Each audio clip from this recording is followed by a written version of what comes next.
Vous faites bien de suivre M24 Télévision. Voici le flash d'information.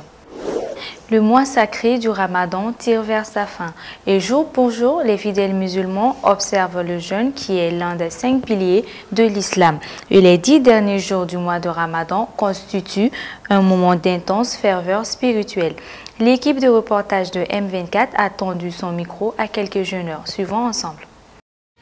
Passable, puisque tout simplement, c'est un truc qu'on fait ça à cause de Dieu, parce que c'est le bon Dieu qui nous a demandé, on n'a pas le choix. Compte tenu de la température, il faisait un peu chaud, mais tout ça c'est pas grave. Il faut que l'État malien pense tout simplement à ces pauvres populations qui souffrent énormément par rapport à des produits de première nécessité, c'est-à-dire que des petits trucs dont les gens ont réellement besoin de voir ça un peu, sinon à part ça, ça va. Je remercie le bon Dieu, ça va. Bon, effectivement, dans ce dernier temps, au début du mois de carême, on a commencé un peu le mois de carême avec des difficultés. Économiques, puis avec la chaleur aussi, c'était un peu fin. On s'attendait à une saison de pluie au début, mais c'est venu un peu tardivement. Dans ces 24 heures-là, il y a la pluie, il y a un peu de la fraîcheur. Peut-être qu'on espère jusqu'à la fin du mois de carême.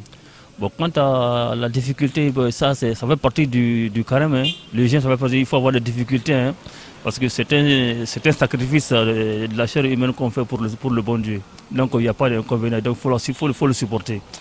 Ça c'était mon premier point de vue sur ce mois de carême-là. Comme d'habitude, il faut aussi partager avec les autres, aimer son prochain, ne pas faire du mal. Toujours au Mali, mais cette fois-ci dans le Nord, où le nouveau haut représentant du président de la République pour l'application de l'accord d'Alger sera désormais le porte-voix du gouvernement pour l'application de l'accord conclu entre les groupes armés et Bamako. Mahamadou Diagouraga n'est pas un inconnu. Il s'est déjà dans le passé occupé des règlements de crise dans le Nord et les groupes armés semblent bien accorder leur violon à sa nomination. Au Sénégal, Karim Wade est libre à la suite d'une grâce présidentielle accordée vendredi 24 juin par l'actuel chef d'État, Macky Sall. Le fils de l'ancien président sénégalais avait été condamné l'an passé à 6 ans de prison pour enrichissement illicite.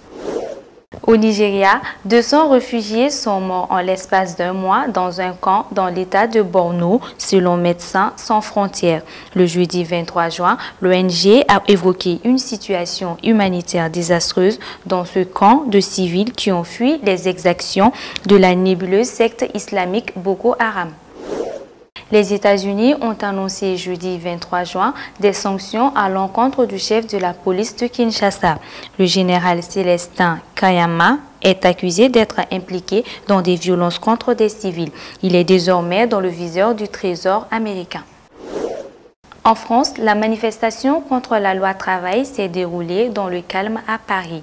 Ils étaient environ 60 000 selon les syndicats, 20 000 environ selon la préfecture de Paris à défiler sous le vigilant de 2 000 policiers. Les manifestants contre la loi travail ont fait un aller-retour entre la place de la Bastille et la Seine, une boucle autour du bassin d'Arsenal.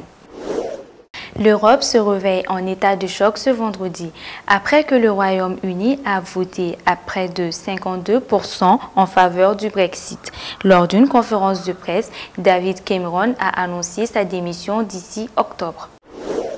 Le gouvernement colombien et la guérilla des FARC ont signé jeudi un accord historique à La Havane sur un cessez-le-feu définitif et le désarmement de la rébellion, ouvrant ainsi la voie à la résolution rapide d'un conflit qui a ravagé le pays pendant plus d'un demi-siècle.